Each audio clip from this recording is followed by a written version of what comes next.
I think Cardi B shows up tomorrow.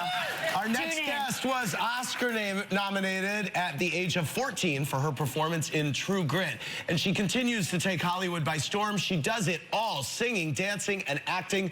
Please welcome Hailee Steinfeld.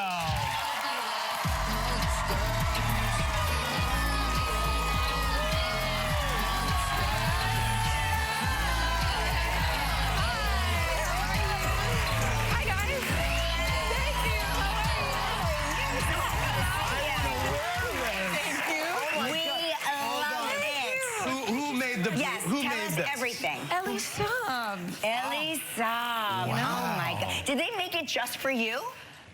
They have just say yes. Yes. That's the answer.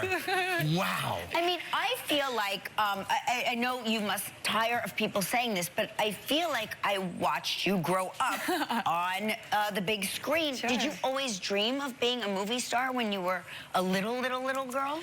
It actually started with the dream of like being in commercials. So it was a little more practical, right? Yeah, more attainable. Honestly, it was just the idea of like entertaining, and I didn't know to what capacity.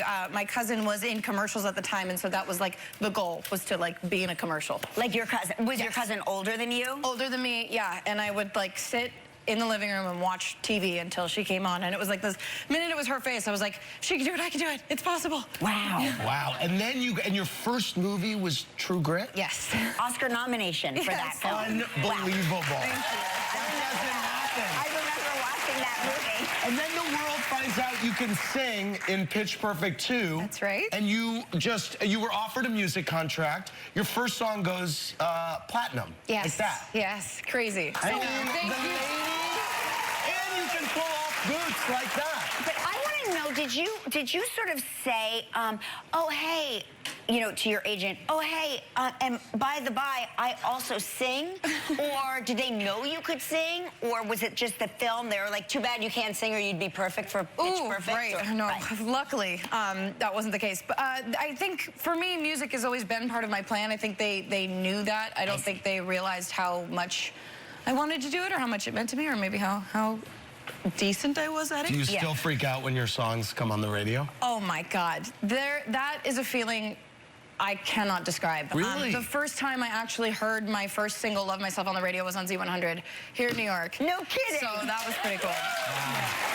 And so you're not like, when you hear your own music, do you crank it up? Yeah, you have to. I mean, it's one of those things where, I mean, it doesn't happen all the time. At least, I mean, I don't hear them often on the radio. And again, like I grew up in my car driving into the city, going to auditions, listening to music. That's all I do. So when it's my song, it's like insane. Oh my gosh. Maybe one day you'll sing a song in a commercial. Maybe. That's a good dream. Yes, that's a really good dream. Yeah. Listen, when we come back,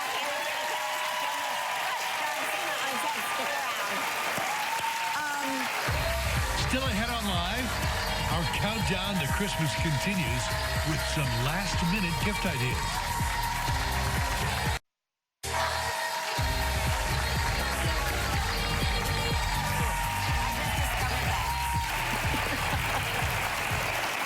we are back with Hailee Steinfeld, of course, from Bumblebee. Now, before we get into your film, I understand, and I have to ask this because I believe in this, that you've seen a ghost before. There's a yes. Tell us everything. Okay, right. So this is such a hard story to tell without sounding or feeling psycho.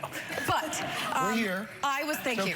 Okay, so I was recording in a studio that used to be Marilyn Monroe's apartment. I'm listening. And okay, so I was doing this. Normally, what I'm used to in a recording studio is you can see the engineer through a glass window. Right. So you can see them, communicate with them, whatever. In this particular setup, you can't see them. There's a camera on me and a camera on them, so I can see them through a TV, and they're like right around the corner, but I'm in a separate room and I can't see them directly, right? So anyway, I'm recording, I've got a music stand in front of me, and I was on my phone.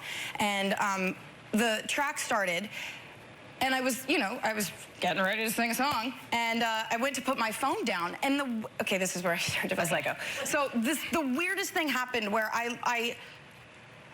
I literally, okay, if I could paint the picture, it looked like if you had white paint on your hand and smeared it across like a black poster board. That's what it looked like. And I felt this like rush of air, and I just remember like dropping my phone on the music stand and being like, whoa, whoa, whoa, can you start the track over?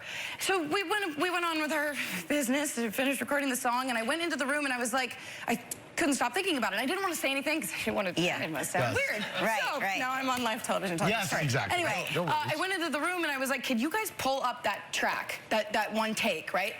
So they did, and before I start singing, all you hear is literally the track starts and you just hear and I'm like, I swear it wasn't me. You don't exhale right before you start singing. I mean, perhaps Marilyn was having a gassy stomach. That's what I'm saying.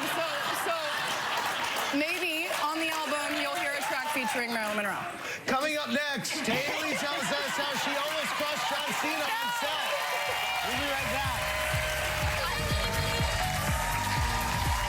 No down for this. It's Hailee Steinfeld in the movie Bumblebee, which is an origin story of Transformers, and it's set in 1987. Okay, when were which you is born? our time. Yes, that's our prime That's when we stomping were time. really hot. Yes. Yes. That's when we were the you of our generation. Yeah. So, what year were you born? 96. 96, okay. Okay. So you're working with all these 80s props. Yes. That probably looked like, I don't know what to you. Yeah, what was the thing that confused you the most? Well, there was quite a bit. I have to say, so my character Charlie uses a Walkman every morning, right? Right. I knew what that was, okay? I knew what that was. I knew what it looked like. But did you really? So when it came to really looking like I knew how to use it, I needed a little help. But other than that, yeah. You know what a cassette tape is? Yeah, and that's you the put it thing. into Yeah. My kids saw Stranger Things, and they were like, what is that thing that she keeps running to on the wall? And I was like, a phone? No! Truly. I mean, it's like, I guess the technology doesn't even look the same anymore. So you work with John Cena. We talked about it before we went to commercial break, that you almost crushed him. How did you How does almost that happen? crush him? I'm He glad you seems said very large. Crush and not kill, because there's the rumor is that I almost killed him, which... Clear it up. Yeah. So Rumor Patrol. I had to do a lot of driving in this film. Do you drive? I do. Guess you do drive. I do, but so I thought that it wouldn't be that big of a deal because it wasn't like I had to learn a whole new skill set. So I was like, I can do this. But when it comes to like remembering lines, not killing people, and hitting a mark, you just forget how to drive. Right. So in this particular scene, I actually wasn't in control of the car. There was a man on top of the car that was driving it. Anyway, take that as you will.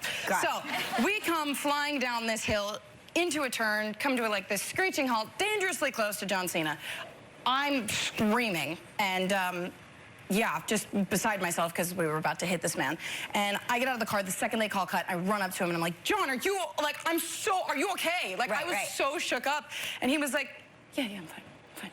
Yeah, you can hit him with a car and he doesn't feel it. No, not a thing. The car, on the other hand. Yeah, was the car okay? Yeah, no. Yeah, exactly. Several cars working together. The movie is Bumblebee. It's in theaters today with Hailee Steinfeld. It's so delightful. Next, we have last-minute gift ideas. I'm going to pay close attention to this.